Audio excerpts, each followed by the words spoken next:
is up, y'all? Welcome to The Stack. I'm Alex. I'm Justin. I'm Pete. And on The Stack, we talk about so many books that have come out this Ridiculous week. number of books, Alvin. This is a ridiculous number of books, and I'm still expecting that you read an extra one, because that's what you do every week, Pete. Well, maybe right. I missed a couple that you gave me and read something else, because I didn't see the email where you listed the DCs, so I had to make my own choices. Oh, that's great. Wow. Thank you for not asking or anything. Well, wow, just because of that, Pete, we're going to start off with X-Men #1 from Marvel Comics, written by Gerry Duggan, art by Pepe Larraz. This is not a reboot of X-Men, but a continuation. But now this is the Dugs, as you mentioned, taking over the main X-Men title, focusing on the newly elected X-Men team, rolling out of the Hellfire Gala crossover, I guess you would call it. But here we're getting... Well, it's not strictly a crossover. It was a thing that was happening in all the X-Men books. I don't know. Yes. Alex, that's also known as a crossover. Sure. Alex, let me ask you, do you think like the Dukes did such a great job on Deadpool that they were Marvel was just like, hey, any book you want, man? And then he was totally. He did Deadpool like a decade ago. They skipped every single book that he's done in between, and then X-Men versus the X-Men titles that he's been writing. He obviously does a lot of great stuff, but you know. I really like this book a lot. Chops. I thought this was really well done. This is recentering X-Men as a superhero team in the Marvel Universe, putting them in New York City, doing a very confusing real estate scheme to put a treehouse right in the middle of the city. I got to be honest, I don't think they do that over the night. They joke about it a little bit. I don't think it would work. It really strained credulity in this book about people with superpowers fighting giant mechs. But other than that, great stuff. Alex really taking a stand against the real estate speculation here in this fictional comic book. I like this book a lot. You know what, Pete? I'm very curious what your take is. This book feels like it's just taking the X-Men continuity and just pushing it back toward our classic, like, X-Men blue and gold teams vibe. This is a Strike Force team located in the heart of New York City. They are fighting a menace. They do some fun robot building here. And I think this is a huge clue to what this book is going to be about. The Fantastic Four on the honker. And they're saying, we love you guys. We're all friends. We'll be there in a second. And the X-Men are like, don't worry. We're here. We won. The crowds are applauding us. Pete, I think this is a fun book. I love that this X-Men iteration could take on so many different sort of spots and tones. Pete, what did you think? Yeah, I mean, I could have done with the douchey Cyclops tour of his treehouse. I love this tour of the treehouse. It's a classic X-Men thing to be like, look at our cool base. That's very normal. He's flexing all over that poor reporter there, Ben. Ben Urich? You're trying to back Ben Urich, the oldest curmudgeon, and I guess it's just Ben Urich is you. Yeah, he is. He's like, hey, Cyclops, you piece of shit. Let's fucking try to hold you over some coals here. And Cyclops is like, I'm going through this portal. Can't really talk. Bye. Why is Ben Urich the character that knows every superhero and it's just like, hey, you got time for... He's like Columbo. It's like, hey, got time for a little one more question. Hey, one more question. Yeah, I mean, other than the fact of like, you know, I mean, I'm not going to feel bad for rich people in New York, but you think you have a nice view of Central Park, and all of a sudden a giant tree fort goes up. You know, the rich people are on the phones with their lawyers, and I know the X-Men's an amazing team, but I don't know if I agree with Cyclops, which is rare. I don't think that they're going to be able to kind of withstand the lawyer battle that is going to be handed to them. So let me get this straight. Exactly. Let me get this straight. You two are reading this X-Men book, and you're mad about the real estate, and like the lawyer, like someone's worried about the. Well, I just think I know New York City, and I know the fact that like nobody's going to stand for that. Pete, no, real quick. New York. Pete, I want to test something. Pete, real quick on the count of 3. What is the best villain plot in any Superman movie? 1, 2, 3. Lex Luthor's real estate scheme. Yes, I agree. Absolutely. You didn't hear Pete. He said it very low, but he agreed. It's weird. He said it at such the same time that you could only hear you, Alex. It was synchronicity. That's I did really like the use of X-23 in this. This was fun. I liked the fact that we actually got some X-Men fighting and doing things for You the like good just of say you others. liked it. Don't put enough preamble. Enough of It this was, like oh I couldn't talk fuddy without all duddy this shit. Fun kind of reveal of the villains and what's going on. That was intense. I like that. I still, as much as I liked Ben and his letter there, I wasn't going to read it. But I still think that like all the stuff in the beginning, you're just like, let's get past this shitty hump island and let's move on. And I'm hoping that's what what's going to happen. Do you think, not to shoot myself in the foot here, because I appreciate how much you like this book and that we're agreeing, do you think, honestly, that Manhattan is any less of a hump island than Krakoa? Yeah. Yeah, it is. I got bad news, Pete. Manhattan fucks. Manhattan is a Samantha, no doubt. Oh and, my God. I'm so sorry. Manhattan and Staten Island have had a thing for a while. Ooh, Staten Island. I don't know, man. Yeah, believe me, I don't agree with it either. Yeah. Wow. It's disgusting in my mind. Masters of the Universe Revelation #1 from Dark Horse Comics, story by Kevin Smith and Rob David, script by Tim Sheridan, art by Mindy Lee. This is a prequel series for the upcoming Netflix series that is a reboot of the classic He-Man series, He-Man cartoon. Pete, I know you got to be psyched for this. What'd you think about this book? I cannot wait for the He-Man. It's very exciting. I thought this was fun. It's just fun, kind of nostalgic, like, oh man, He-Man, this is cool. I'm on board. Great use of Skeletor here. Why not? What's not to like? Great use of Skeletor, still no face. Like, really checking all the boxes. Yeah. Justin? I'm curious. Well, yes. I'm curious what this all... I'm just curious about all of this. I don't know. I was not a He-Man guy from way back. Why? Have you watched He-Man, the original He-Man cartoons in your? Yeah, I tried to go back and watch it. It's not good. But as a kid, it was great. Good. And yeah. I'm curious sort of what the new whole take is here. I feel like, I don't know fully from this book. It's weird to me, and I'm dancing around things here because reviews are embargoed for this series, but it's weird to me to do a prequel given that the whole idea of the Netflix series is it's a direct sequel to the animated series. So it's a strange place for it to fit in there in terms of that. To the sequel, what? It's a pre-seq. It's a pre-seq. Sorry, I forgot about that. But I did think the art was good. I really liked the art by Mindy Lee. I thought that was really nice. And I am very excited to be able to talk about this series when we can.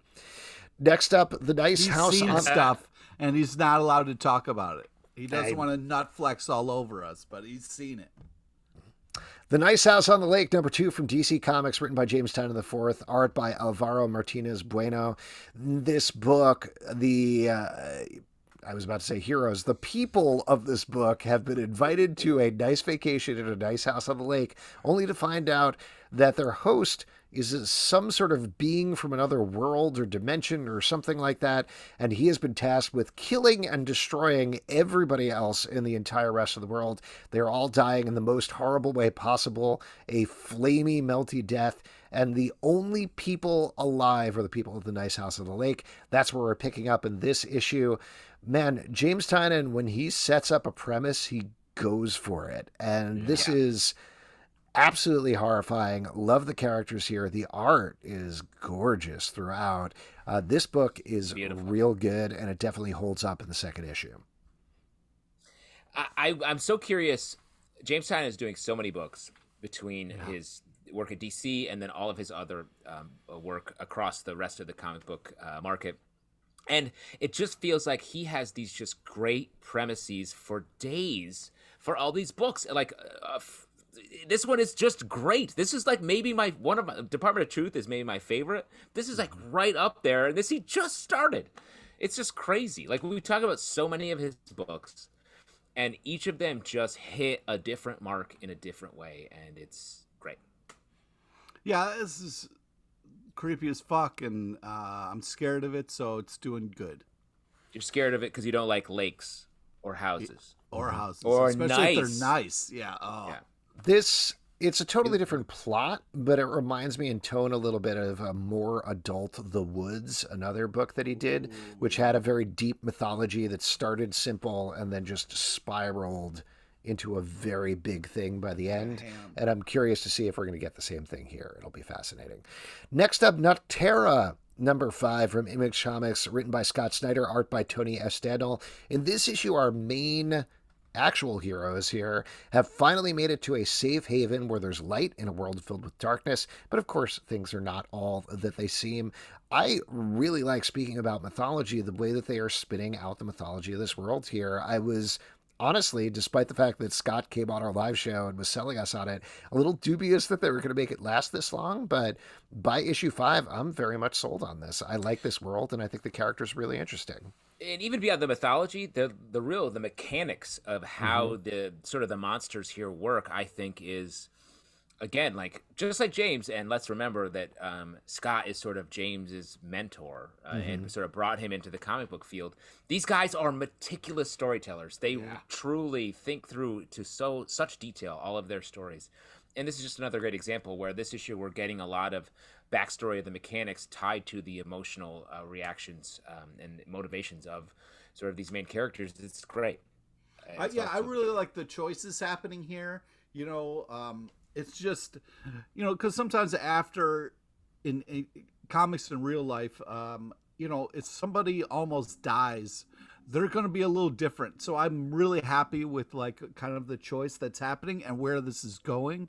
Because it was kind of like, okay, bad guys chasing us, we're in trouble. But now we've got some kind of twists and turns. So, I'm happy that the story here is widening out and getting deeper.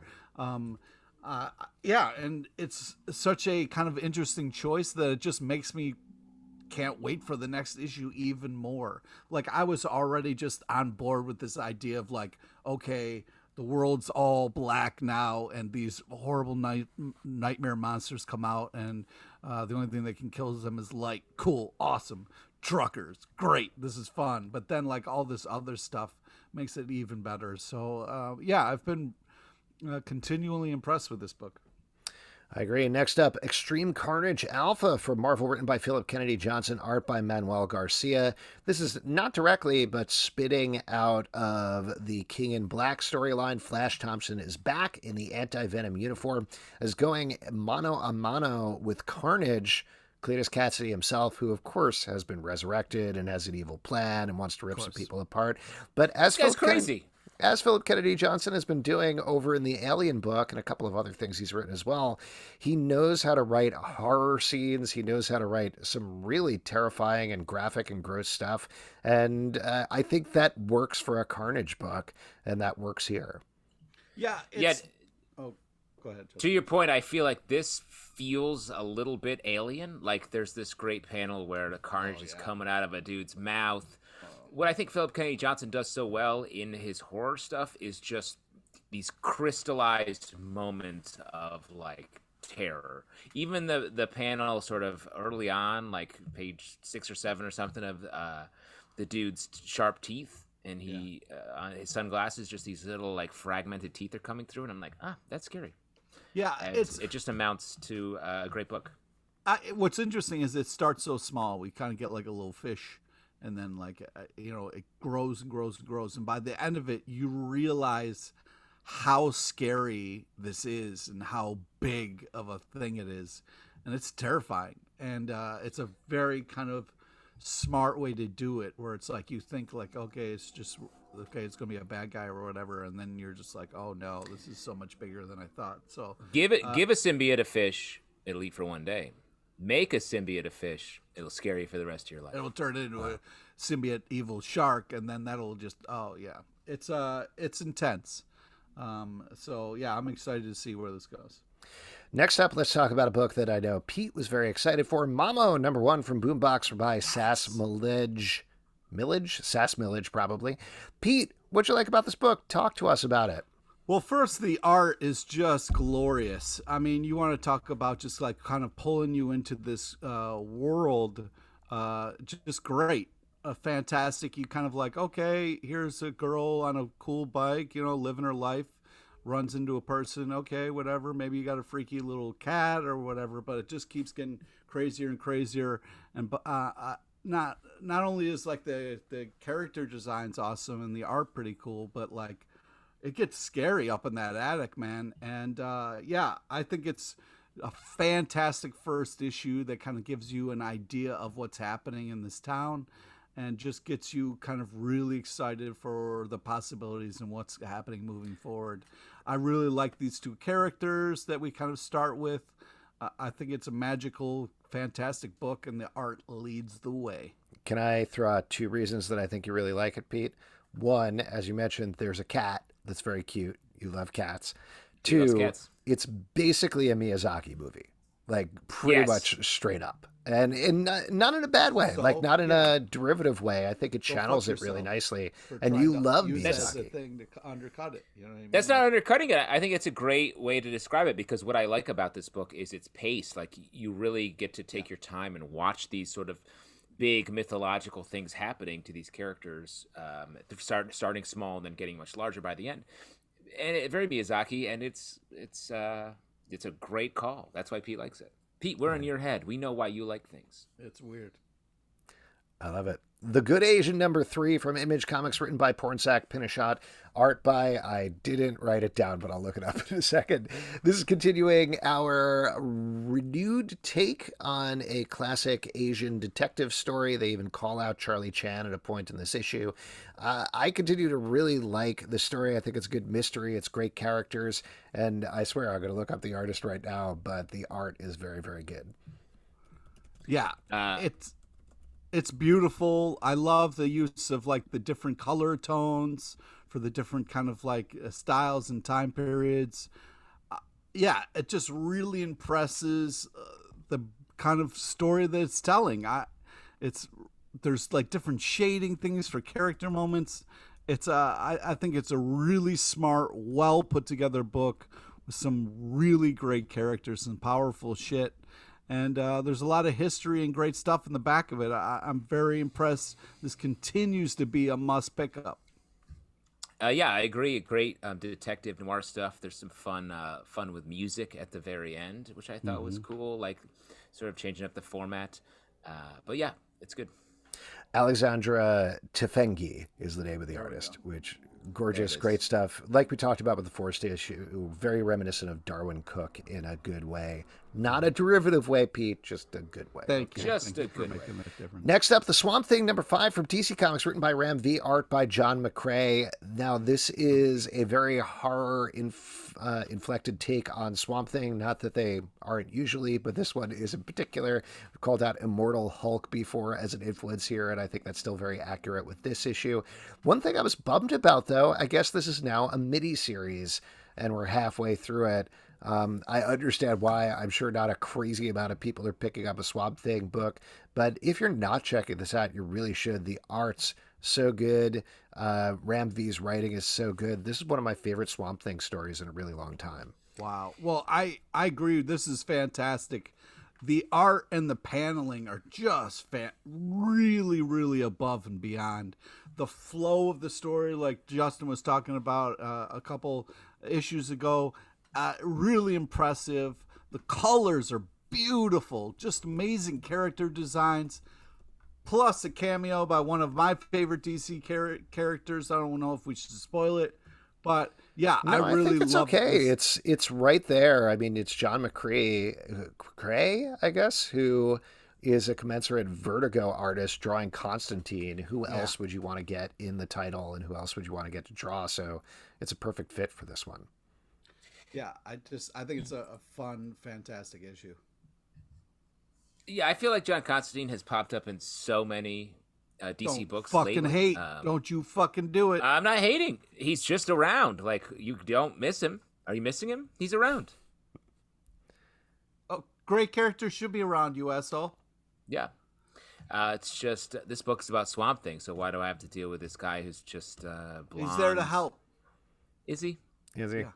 He's sort always of a out for Loki. himself. He's a Loki. This guy's another Loki. He's a variant, this guy. That shit. This guy's another Loki variant. Wrong universe. Next up, Monday, A Rivers of London, story number 1 from Titan Comics, written by Ben Aaronovitch and Andrew Cartmel, art by José María Beroy. This is a wide, expansive mythology that I got to be honest, I know nothing about, other than I read the note at the front that said there are a bunch of detectives that investigate supernatural mysteries. Not a lot of supernatural going on in this particular book, but we do get a lot of copping going on, a lot of cop stuff. It's a cops talking about being cops, even beyond that. Like, I feel like reading this book was like walking into a business meeting and you're like, oh shit, I'm not supposed to be here. This is the wrong room. And then trying to find a way to leave graciously. But I mean, it's good. The art's nice. The story is interesting. I'm curious what the deal is, but they really don't take any time to tell us what the deal is. Sometimes you don't know what the deal is right away. You know what I mean? If there's been dozens of comics and dozens of books, I understand why we're kind of left there. But I will say I like the framing device. I like the main character, this new captain, I guess, of this police unit or police force or whatever it is. I thought she was kind of interesting and a fascinating main character to follow, particularly... I mean, hey, maybe it's a London thing, I don't know, versus an American thing. But the fact that she's like, well... all done here. End of the day, time to head home. Feels very different from every cop thing in America where it's like, I work 24 hours a day and I have no life. And the only thing I do is I go to the cop bar and I drink whiskey and then do more cop stuff. So it feels very different there, which was fun and fresh. And the art I thought was very good as well. I was glad we read it. Like you guys, I think I'm curious to check out the second issue and see when the supernatural stuff happens, perhaps. Well, and also I was like, oh shit, what is all this other stuff? I've never heard of this. There's a lot. Yeah. It feels like somebody, you being like, hey, I want to check out this puddle. And somebody's like, no, that's actually a swimming pool. No. Okay. Yes. Geiger number 4 from Image Comics, written by Geoff Johns, art by Gary Frank. In this issue, our radioactive man is leading 2 kids through the radioactive wasteland, and various forces are converging on them for some reason that we don't exactly know yet. As usual, good art from Gary Frank. I'm not, to be honest with you, 100% sold on the story for this yet. Wow. I think it's okay, but I feel like it really needs to wow me in a certain way, and I'm not quite there yet. But I'll read anything that Gary Frank draws. Yes, and let me say, reading this in comparison with what we were talking about with some of these, with the Scott Snyder book, Nocterra, and the James Tynion stuff we're talking about, there's just more going on in those books, and so this book feels a little bit slight when it's like, I don't know what the whole underpinning here is, and I don't have those emotional connections to these characters. It's just beautiful art and interesting things are happening, but the emotional depth isn't there, I feel like, yet. Do your birds agree or do they not agree, Justin? Yeah, it seems like. Can you hear those birds? Oh, sorry, I'm doing a magic show later. Those are my doves. Okay. Pete, what do you think about this book? Yeah, I really like it. I disagree with you guys a little bit. I feel like you're underplaying this. This is really there's a lot of small fun things happening in the background, like when they're in the casino and there's the old lady with their arms up and the pirate dude is so surprised he flips up his eye patch to be like, wait, what are we talking about? I love this book. I very much love the design of this kind of nuclear dude. I think it's kind of like a fun kind of like Hulk out type of thing. Also, he's got like a 2-headed wolf dog. Go fuck yourself, guys. This is fun. No, and shit, believe me, right? There's cool stuff in here. This book reminds me of something like Crossed, if you remember that book. Yeah. But we don't have bullets. We don't have that premise to really give us the guideposts of what we're seeing here. So it's like you don't really know what the point is. What Cross was like, look at these fucked up zombies and the fucked up stuff they do. This is like, there's a bunch of people doing fucked up stuff, but you don't know quite why, or it's just like, I want that little extra flavor in there. Mm-hmm. You're going to get it, man. You got to wait for it, though. I think, I really think the art alone is worth the pickup here. And I like the kind of mysterious hero that we're riding along with. Yeah. As Pete was saying, sometimes you just got to wait for the flavor. I went to a restaurant the other day and I got this plain chicken and I was like, what is this plain chicken? They're like, wait, the salt and pepper is coming later. And I was like, this is cool. This is really I love cool. it when restaurants course it out and they give me the raw chicken first, and later they shove the salt into my mouth, and then I apply the flame right after. Wow. It's like getting tequila It's shots, dangerous. but with raw chicken. Next up, Captain America number 30 from Marvel, written by Here we go. Tallahassee Coates, as we call him, That's art right. by Leonard Kirk. This is bringing to a close Ta-Nehisi Coates' run on Captain America that has been very defining for the character. We're also getting some teases for things coming up, I think, even as we're wrapping up the main storyline. What'd you guys think about this? We recently talked, of course, about the end of his Black Panther run. He does a note about what a dream it was to work on both Black Panther and Captain America, and I think he has really delivered on all counts. What'd you guys think? Yeah, I agree. Other than the fact that I murdered his name in our live show, and I feel very bad about that. Oh, because I it's- thought you were doing a joke. You were not? Well, I messed it up and then kind of made I'm a sorry. choice in Okay. the moment. But Nice. but I think that it's the letter at the end says it all. Like this guy's living his dream and having a lot of fun, and it comes through. Like I didn't know how powerful it would be to have Captain America and Red Skull sit down and have a conversation. Like at first I was like, what the fuck is happening? Somebody punched somebody. This is crazy. But it was very powerful in a way I wasn't ready for. Yeah, I just think it's great to see kind of people putting their stamp on stuff. It's definitely, especially people who are fantastic writers. So there was a lot of small, like powerful shit in this issue, and I very much enjoyed it.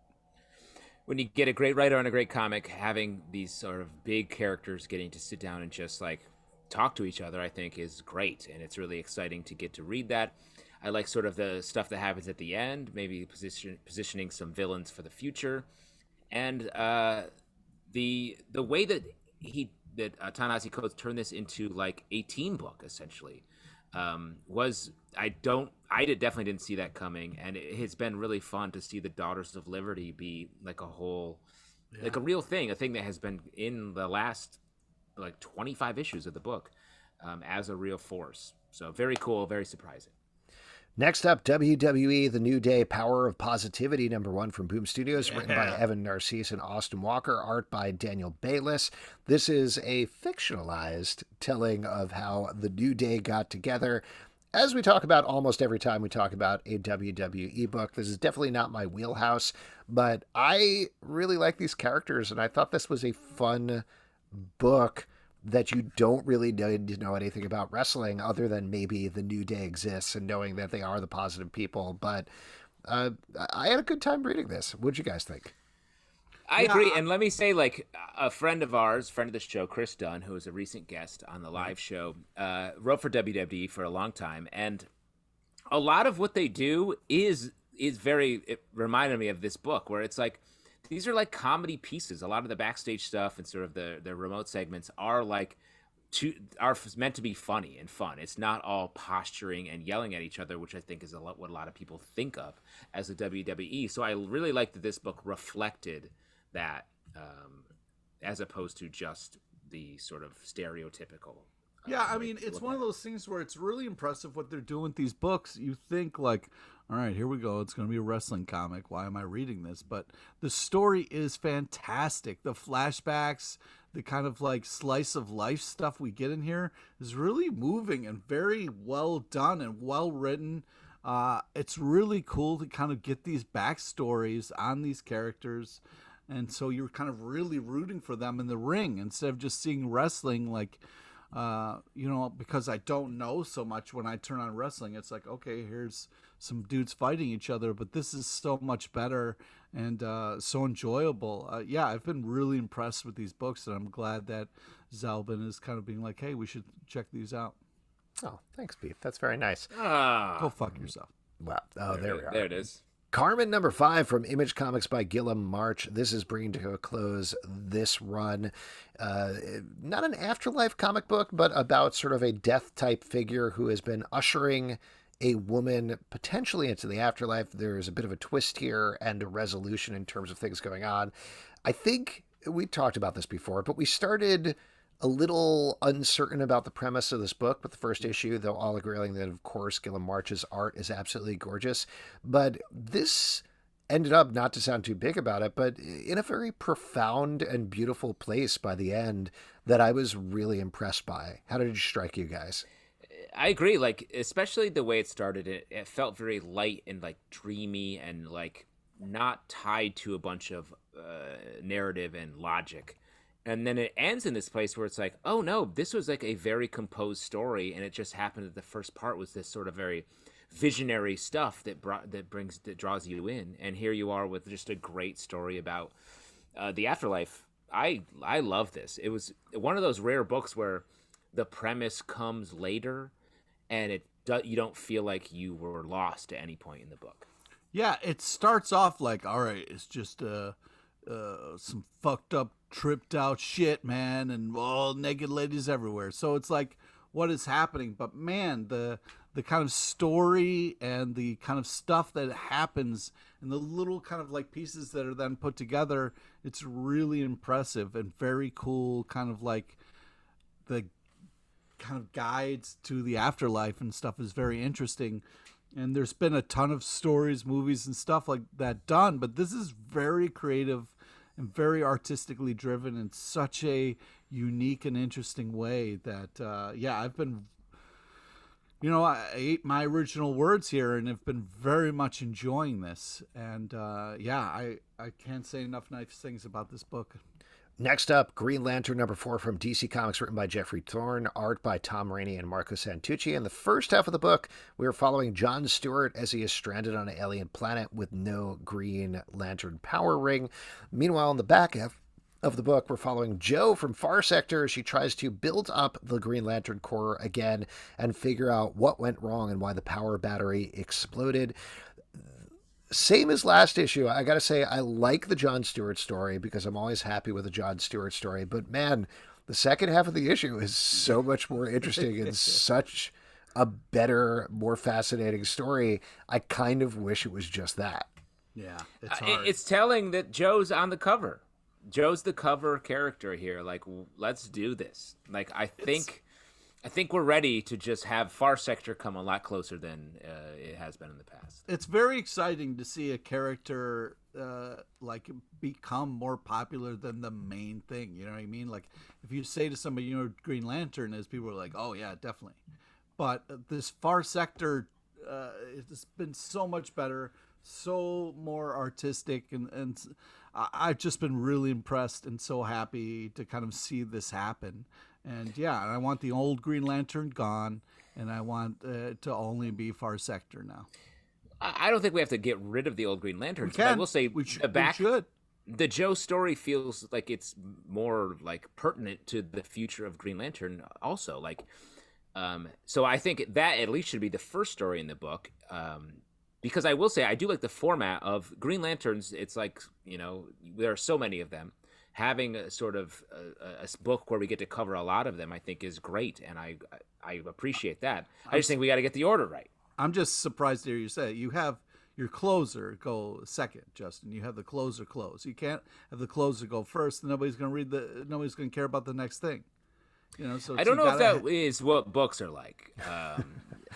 That's true in like concerts, comedy shows often.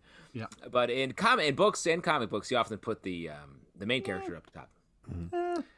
Next up, speaking of main characters, Wind, #8 from Boom Studios, written by James Tynion IV. Again, here's this guy, art by Michael Dialnes.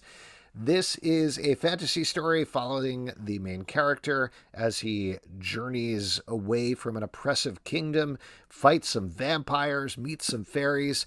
Like we talked about earlier, I am very impressed how James Tynion is really building out the world here in a big way. But it's really Michael Dialnes' art that keeps drawing me back to this book personally. Yeah, it's the real heart of it is the art. But JT4 is just killing this. It's a really fantastical kind of there's so much heart, there's so much beauty in this story. And there's a lot of struggle too, which is great. I've been really impressed. JT4 sometimes writes for like a harder or more hard edge kind of story. So this is like a softer side to JT4 that I'm very much enjoying. Now, who do you think is better, JT4 or JP4? And when I'm saying JP4, I'm of course talking about Jurassic Park 4, aka Jurassic World. So just weighing the two of them, which would you say? JT4 all day, every day. Okay, I think it's up for debate. Justin, 100% correct. This book, the tone of this book is really interesting. It really feels like sort of never-ending story vibe, like very like 80s action fantasy for kids movie. I really appreciate that, and I do think the art and especially the colors are really done well in this book. All the characters' eyes really pop throughout in a way that just like you see them all being scared. The Prince in those moment moments. is hilarious. Yeah, it's a great book. He could do no wrong. This is a JT4. Glad we have that established. Lovecast. Yeah. Post Americana number 6 from Image Comics by Steve Scroce. In this issue, there was an attack on our insane Disneyland-style stronghold. Meanwhile, back at the last remnants of America, there's another attack going on. This is surprisingly, despite the fact that there's a talking egg that kills people, probably the calmest or the most straightforward issue of this book so far. Most straightforward, yeah. Yeah, I but love still, the egg super who fun. loses it. It's great. I don't know. I have a blast reading this every issue.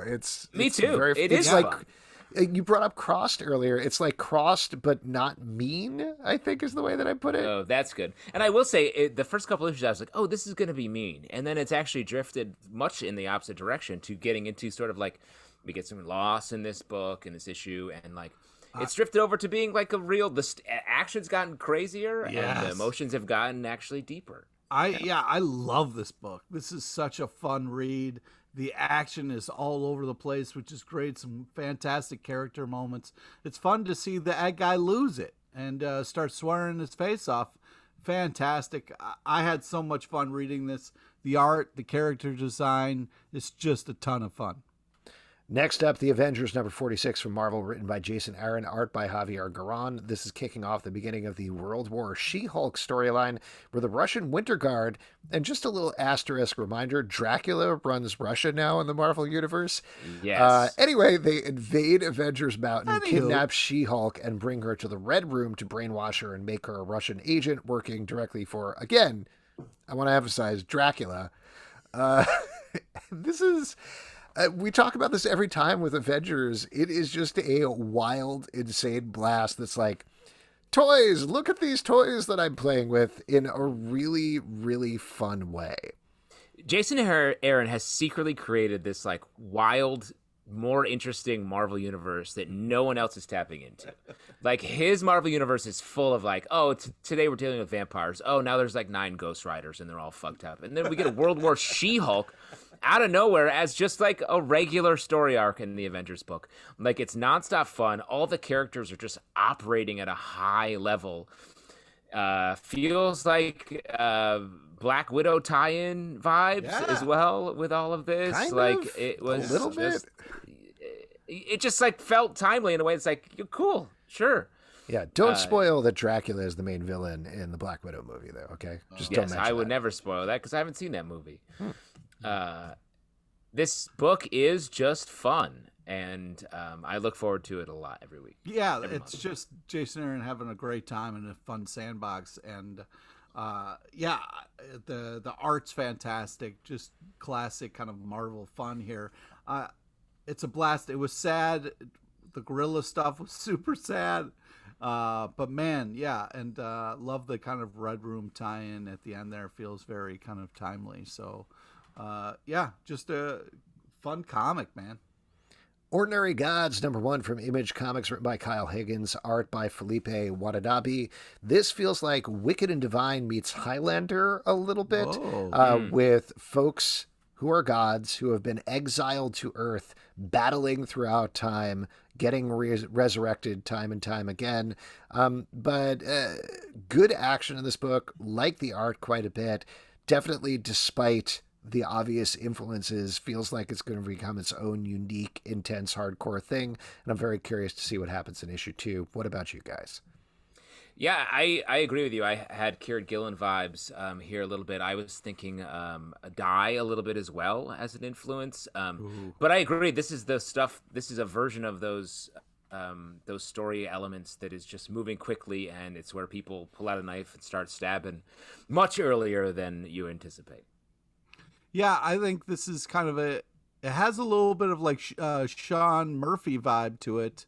But yeah, I thought this was a really fantastic kind of introduction, leading with action, which is great. But then as the story goes, everything kind of like folds outward. So yeah, I think as far as first issue goes, does a great job of getting you pumped, letting you know little pieces of what's going on and kind of blowing your mind a little bit. But yeah, I was really impressed with this, and I think it does a great job of getting the reader excited for more. The Worst Dudes, #2 from Dark Horse Comics, written by Aubrey Sitterson, art by Tony Rigori. This is a wild, weird book. I did not read the first issue, so I got to admit I was a little lost here, but we got a big old cat man who is trying to solve some sort of a mystery. Pete, you like cats. What'd you think about this? Yeah. But, you don't want to video call people with your junk out. I'm glad that was addressed. Mm-hmm. But... yeah, I'm glad it was addressed in our podcast as well. We had to have a firm conversation. That's why we should probably bring up this point. That's why Jeffrey Toobin will no longer be appearing on this podcast. Yes, we used to have 4 hosts up until now, as you know. But Tubes, it's a hot take. Tubes gone tubing. Yeah, I mean, this is just, you can tell by the title, it's going to be over the top and kind of ridiculous. So, if that's your, your bag, then fucking get in, man, because that's what it is. If that's your bag, get in. Justin, what did you think about this? This book had very strong Eric Larson vibes to me. This felt like sort of a Savage Dragon arc if they were like, we're going to show some dicks. I think that's a pretty good call. Let's move on. Talk about Batman Fortnite 0 Point #6 from DC Comics. Yeah. Concept by Donald Mustard, written by Christos Gage, art by Riley Brown. We've been surprisingly singing the praises of this book that has mashed up the DC and the Fortnite universe. We're getting a conclusion here, but also a tee up for another crossover. I really liked how this wrapped up. I thought this last issue was very good. I still think the first 3 issues were the strongest, the silent ones. Those were awesome. But I like this story. I am excited to follow it into probably another miniseries because this is sold through the roof. What'd you guys think of it, though? Yeah, I was really impressed how long this went and how well it was done for all 6 issues. Like, it seems like just a kind of one and done concept, but like, through the lens of Batman and being meticulous, really just kind of fucking like blew it out in such a great way. So moving, the whole cat and bat thing. Oh my God, when they finally realize everything. Oh, and she just walks away, but he had to go through the portal. He had to go through. It's great. It's really great. Yeah, I mean, I agree with. I guess I agree with you, Alex. Like, the first half definitely had sort of the strong, like, they really caught us off guard with the quality of the book. But I think this last issue really delivered as well. Mm-hmm. The fights were great, and then the moment, I love the panel where we get to see sort of the old Batman Catwoman art just sort of flashes across. Something that I think they didn't really have to do, but really helps to root it in the actual DC side of it as opposed to the Fortnite side, and it's great.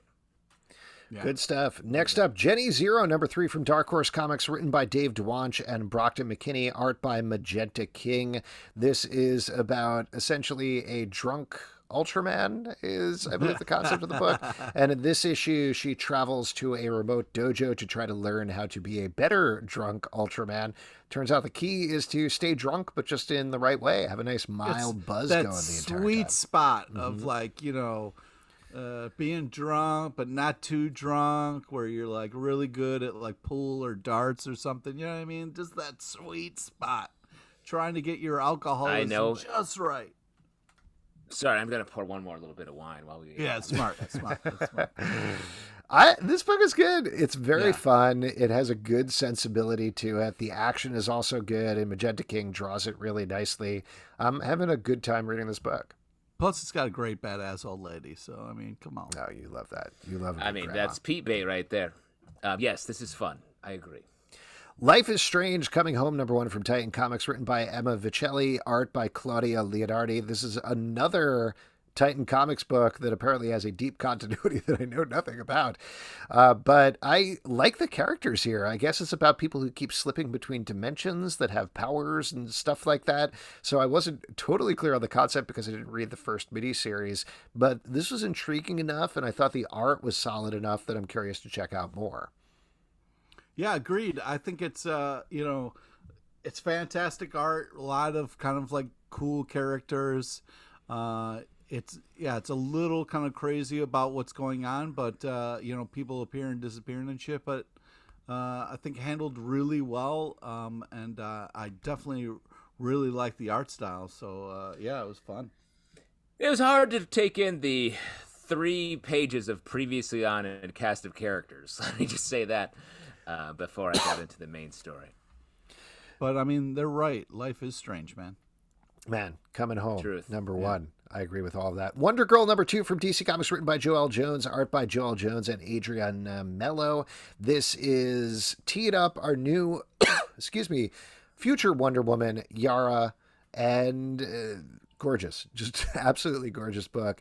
I think maybe we brought this up at the first issue, but this seems reminiscent of what Brian Azzarello and Cliff Chiang were doing on Wonder Woman back in the day, but with an entirely new mythology. But it feels revelatory in the same way. What about from you guys? Yeah, I love the art, the character design. This is just awesome. It feels like new but old in all the right ways. I'm having a great time with this.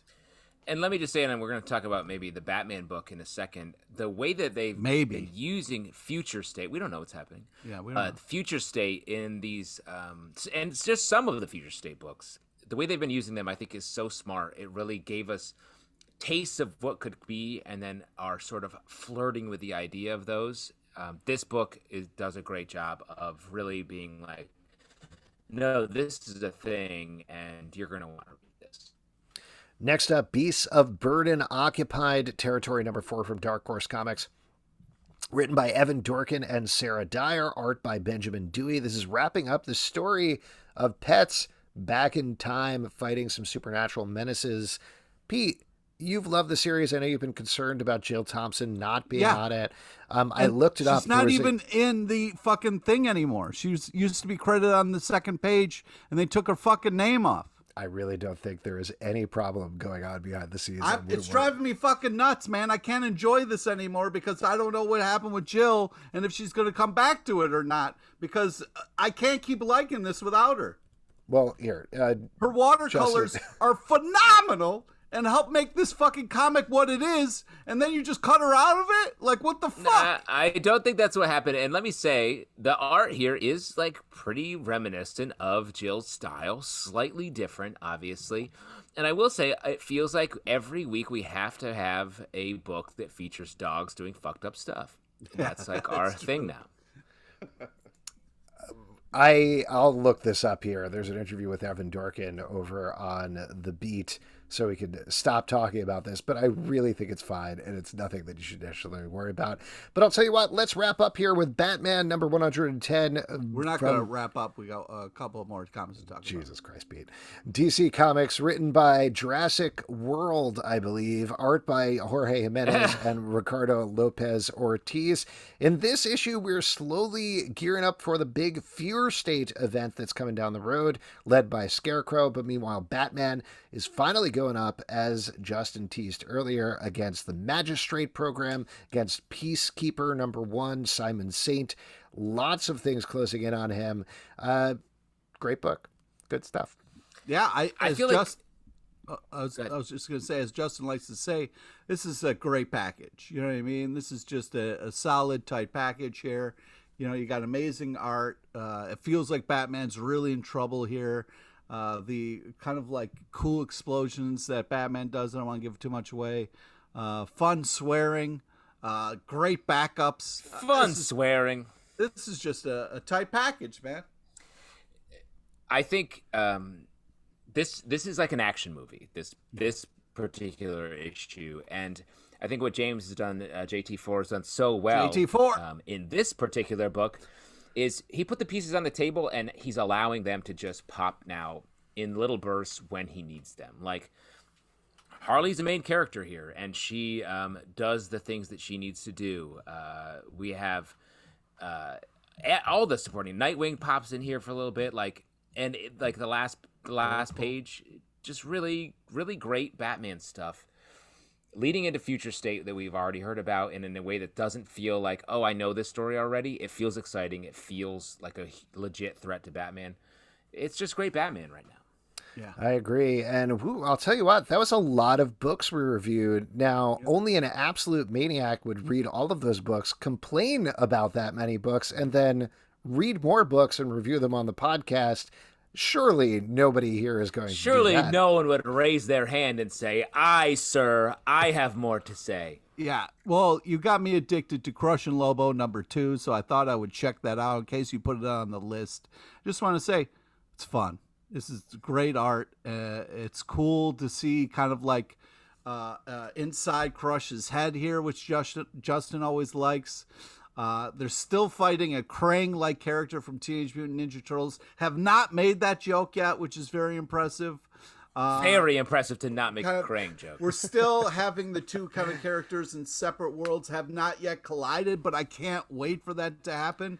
This is very exciting. It's nice to see kind of Lobo still being Lobo, and then having this kind of like newer version, which maybe will take the mantle. I don't know, but it's cool to kind of see this happen. So I'm very much enjoying it.